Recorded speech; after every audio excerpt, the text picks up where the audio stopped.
Michael Cohen is currently testifying, and by all accounts, his testimony is powerful. He's calm, he's confident, he's in command, and he's just going through the facts as the prosecutors, with Susan Hoffinger from the DA's team questioning him, going through corroborating documents one after another. It's also being reported by multiple sources in the courtroom that as Michael Cohen is testifying against his former boss, Donald Trump sits just a few feet away, his eyes appearing to be closed. There's multiple reports of Donald Trump falling asleep in the courtroom and closing his eyes for significant periods of time. This is from another source. So that was Katie Fang talking about Donald Trump falling asleep while Michael Cohen's testifying. Right here is Harry Litman talking about his role in campaign was to be an unofficial outside surrogate, referring to the testimony of Michael Cohen. He made public appearances as well. And then Harry Litman, who's part of the MeidasTouch network, who's in the courtroom right now, says, Trump seems to be out.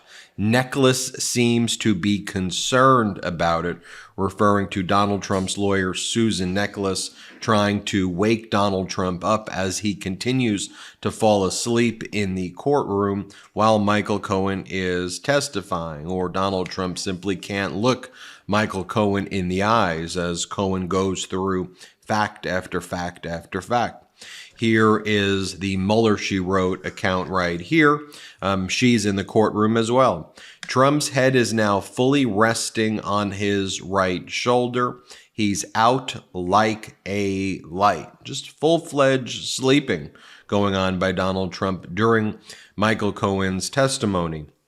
Another source right here is saying how they have a friend sitting in the courtroom in Manhattan watching the Trump trial and says that Trump is falling asleep over and over for real.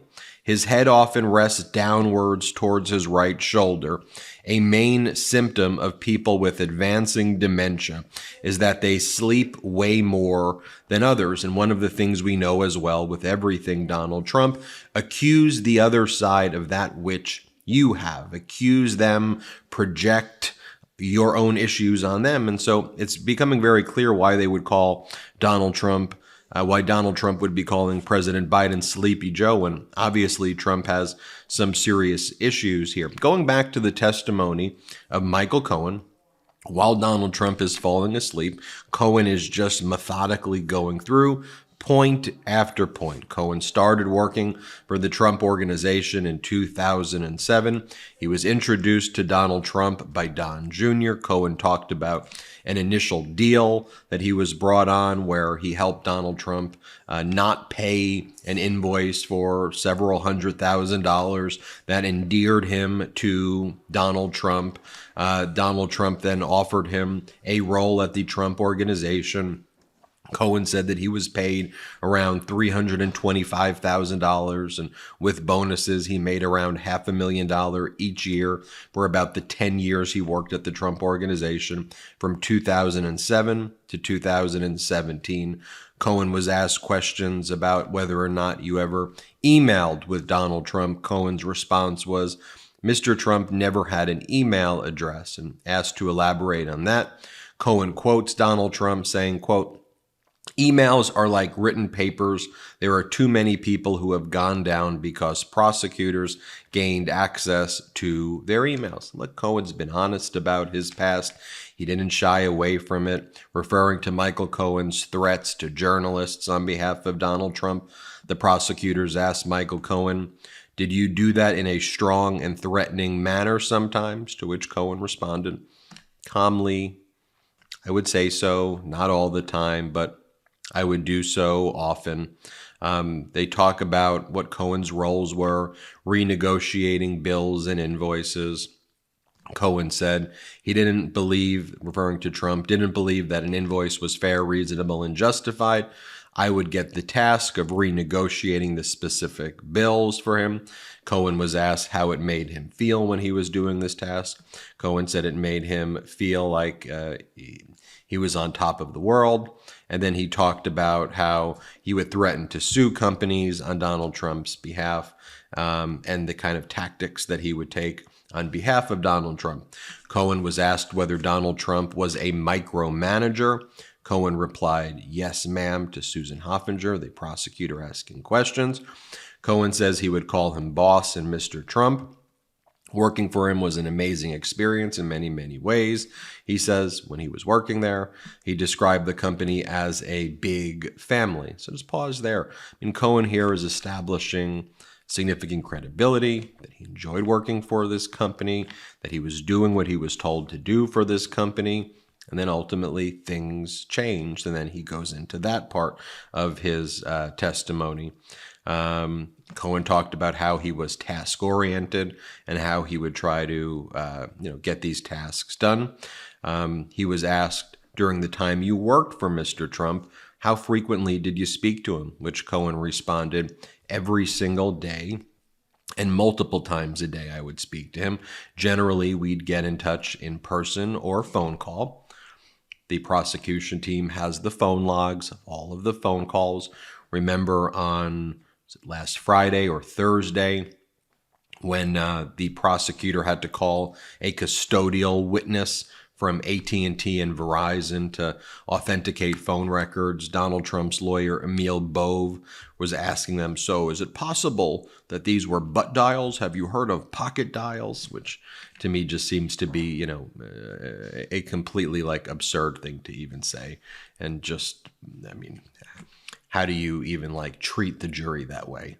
Cohen goes on to authenticate his email address. He authenticates his phone records. He starts talking about his relationship with David Pecker. He starts talking about Trump's relationship with David Pecker. When Donald Trump decided to run for office, Cohen recalls that Donald Trump said to him, we're going to have to deal with a lot of women are going to be coming out and telling stories about me. I want to warn you, there's going to be a lot of women coming forward. And then they went into how they created the LLC shell company for Cohen to then make the payments. Cohen was asked why, Cohen was played the voice recording with him and Donald Trump, where Donald Trump and he were discussing making the payments to the women who Donald Trump was paying the hush money payments to. Trump suggested that Cohen pay them in cash. And Cohen was asked, why did you go back to Donald Trump and say, don't do it in cash? And Cohen said, is because we wanted to at least make it appear and look like it was a legitimate transaction when we did it, because we were trying to conceal it.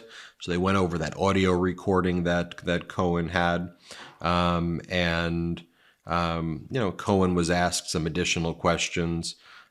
He was asked about the creation of Resolution Consultants, LLC, how they created it, when they created it, and just very methodically going over, there was the one issue with the audio recording about why the audio recording the audio recording of Trump seems to kind of end abruptly at a certain point. And Cohen was asked, why'd you stop recording it there?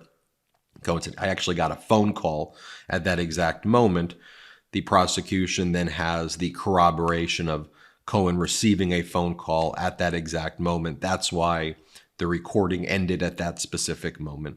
So that's what was going on so far. And as all of that's happening, Trump is slouched over, sleeping, and as lots of people in the courtroom, including my sources in the courtroom, corroborate these sources in the courtroom, Trump's lawyer, Susan Necheles, keeps on turning to him, trying to wake him up and trying to do something to keep him alert, because it's it's so obviously sleeping while Cohen's on the stand. And so it's just a very bizarre look by Donald Trump. Also bizarre, Donald Trump brought with him senators from Alabama, MAGA Republican Tommy Tuberville, and the MAGA Republican senator from Ohio, J.D. Vance. Let me just show you here, so what Donald Trump's new strategy is because Trump doesn't want to violate the gag order. He now brings in surrogates like senators. He brought in a senator from MAGA Republican senator from Florida, Rick Scott, on Friday. Now he brings in Tuberville. So he has the senators attack the witnesses and then has Fox broadcast that. That's Trump's strategy here. Here is what Tommy Tuberville said as he just exited court moments ago. Play this clip. A month. He's been here a month.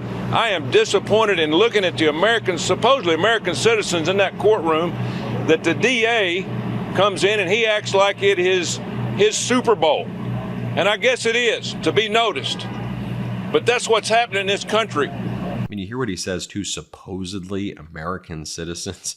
By the way, as Bradley Moss says on this next clip I'm about to show you, never tell folks like Tommy Tuberville that this is exactly what Americans deal with when they're in court every day. Like, this is just what court is. Here's Tommy Tuberville whining to the press. Play this clip. Respect. Here's what I'm seeing too. It is depressing. That courtroom is depressing. This is New York City, the icon of our country. And we got a courtroom that's the most depressing thing I've ever been in. Mental anguish is trying to be pushed on the Republican candidate for the President of the United States this year. Here's Tommy Tuberville whining one more time. Play the clip. And I guess it is, to be noticed. But that's what's happening in this country. The Republican candidate for President of the United States is going through mental anguish in a courtroom that's very depressing. Very depressing. And that's the thing, folks. It's just they constantly are whining. It's just a whining and playing the victim, and it's so depressing. I mean, that's the modern day. That's just how they behave. Anyway, inside the courtroom, I see a lot of other commentators saying, as of now, look, this could change. But if you were to like rank Cohen right now, like A, B, C, D, E, A, B, C, D, F, like how is Cohen doing?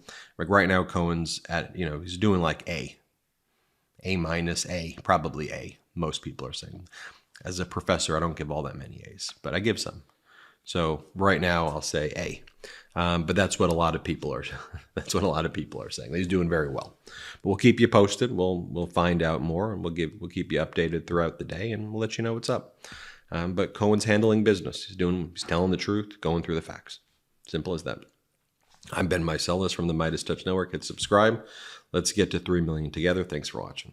Love this video? Make sure you stay up to date on the latest breaking news and all things Meidas by signing up to the MeidasTouch newsletter at MeidasTouch.com/newsletter.